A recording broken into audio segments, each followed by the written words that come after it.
Hi, this is Tai Pan for Shanzai.com, and one thing we'll have to say with doing all these videos about the tablets is that, of course, there's lots of choices and options for you. We've got everything here on the table in front of me, from the iPad and its full 10-inch glory to 7-inch width device, the ePad, which is also a 10-inch but slightly different form factor than the iPad, and of course one that we taken a little quick look earlier in the week, which was the Ramos W7, which is finally available on the market. And I thought I'd also bring in my iPhone just for some comparison for you. I really think the Ramos product, we've seen the rock chip processor inside of it before performance-wise, so you'll have to expect pretty much the similar performance for most of the functions of the device. If you're choosing this device, I think it's really all about the form factor. Of course, the good thing about it is that while the screen's a little bit smaller than some of the other devices for things like web surfing and whatnot, the actual portability of the product cannot be underestimated. This is the one that really does fit nicely in your back pocket, in your front pocket. Basically, it's almost the same size as your mobile phone.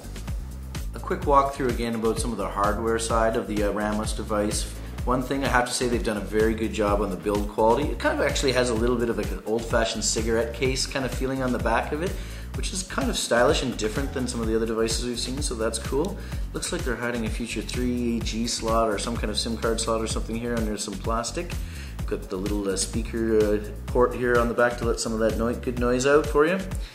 And on this side here, they've got their proprietary connection that hooks and turns into a USB or your headphones if you want to connect to that. There was the little adapter that we showed you in our first video. Not too much more on the device's edges except for the volume up and down switch here on this side, and then of course the one side that has all the I/O and buttons, which is here we've got your micro SD card slot, and then we've got next to that we've got your microphone hole, and then we've got power, home, menu, and return, all your 3 typical Android buttons and a dedicated power switch for the device. The screen is 4.8 inches, resistive touchscreen. The Ramos has got an interesting way of splitting up the different pages. You can swipe through them on the screen, or you can bring all 4 screens, desktops up and select the one that you want to go to with the particular icons that you're hiding on it. Perhaps this one's the one that you keep all your browsing and internet-related functions, for example.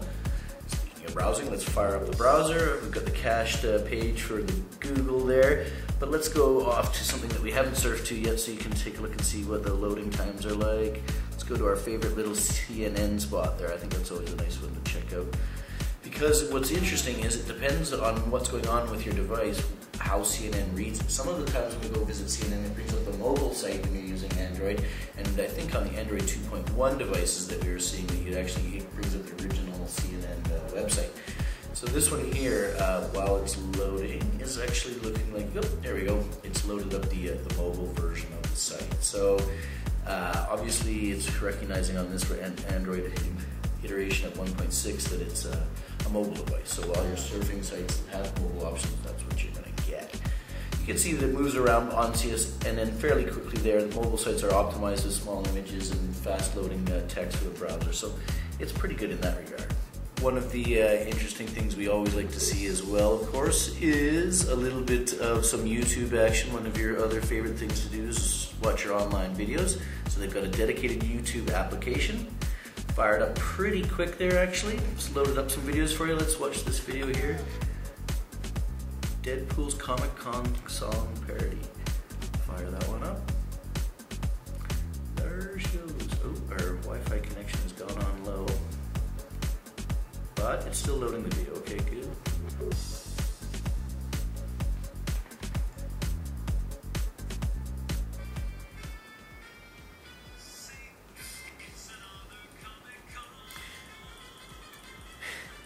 Alright, so it is playing the YouTube video. It doesn't seem to be any of the YouTube video controls in evidence around the device. I'm sure if you tap the screen there, you can see it's got the accelerometers, recognize that it's in the right position to play the video portrait-wise. But you can see the controls are designed for like a mobile phone style, so they're still there on the bottom of the device. There we go.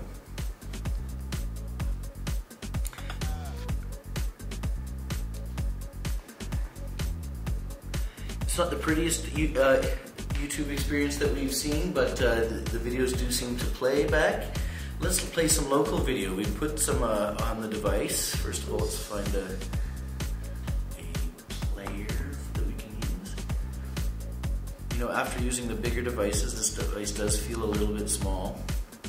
There's the video player down there. Fire that up. Now they've got some demo videos that they've already included on the device that we received, so let's play one of those just so you can get an idea about what the performance is of the video files that they've got on there. And pop that out to full screen. So this is coming locally off the local memory.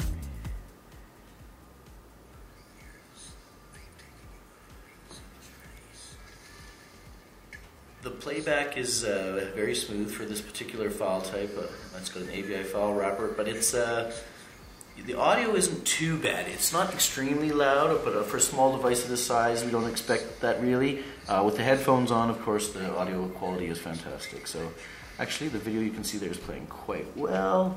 Let's get out of that and look at something a little bit more high-end. We've got our 480p Booth Babe video for you to give as a tester to take it to the next level.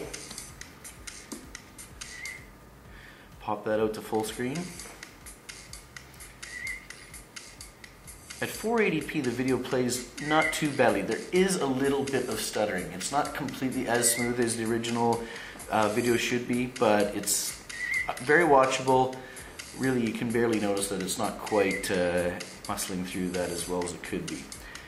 As you can expect, though, we did try to take it a little bit further and play a 720p version of that, which is kind of one of the claims that they're making about the device.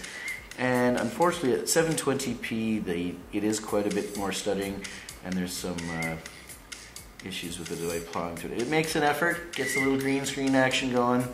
It can almost chug through there, but not quite. So as long as you're not too concerned about watching 720p video, you'd probably be pretty happy with the video performance that you can get watching 480p and regular definition video. We've been getting a fair bit of questions and comments in the videos and on the site about the Android Market functionality of some of these devices. Some of them frankly don't connect to the App Market, and some of them do. Let's take a look here. We've got the App Market in front of us now. Let's bring up the application and then install very quickly. Okay. So now that it should be downloading and adding that to our My Downloads there, which we'll check in a moment, and then we should be able to install the application from there. Now, the reason I want to talk also for a moment about the App Market is actually there's a lot of options other than just the Android App Market. And in fact, appbrain.com, which is where I go to get the apps, is you browse there right through your browser. You don't even have to use the application installer for Android Market, and you can download your applications from there directly to your device. So really having the Android Market application on your phone isn't as big a necessity as you might think it is. And in fact, the reason why I bring up AppBrain is I think they've really categorized the videos well, they've rated them well, you can read other people's opinions. I actually think AppBrain Market is 10 times better than the Android Market. So for me, when I'm looking for a product, I actually would go to the AppBrain Market. Now, I think we're having our Wi-Fi, we always talk about it as crap here, but actually it's not actually downloading that at this time. And I don't think that's a fault of the device. I think that's actually our Wi-Fi network. I've tried it a couple of times before, and it does download applications. Sometimes it doesn't. So I don't think that's actually the device. It's just our network. So just to wrap things up, that was just a rather quick second look at the Ramos product. Again, I think this really comes down to a form factor decision, really. The web surfing wasn't too bad, video playback's not too bad, everything on the device is pretty good, if not amazing, pretty good. But again, it all comes down to the size. For me, I think when you're looking at this product, you're coming into the same kind of range as an iPod Touch, for example, or maybe even your iPhone in the first place, or your smartphone. If you can get all of that features and functionality on your smartphone and on this device, I'm not sure why you'd want to have both of those in your pocket. So I think if it came down to it, I'd probably end up going for the phone in the end. I think the slightly bigger devices are better for the tablet experience, which you can do the web surfing and use the keyboards and whatnot. This is a not bad little media player, nice little device, but I think at the end of the day, it'll have a tough time edging your smartphone out of your pocket.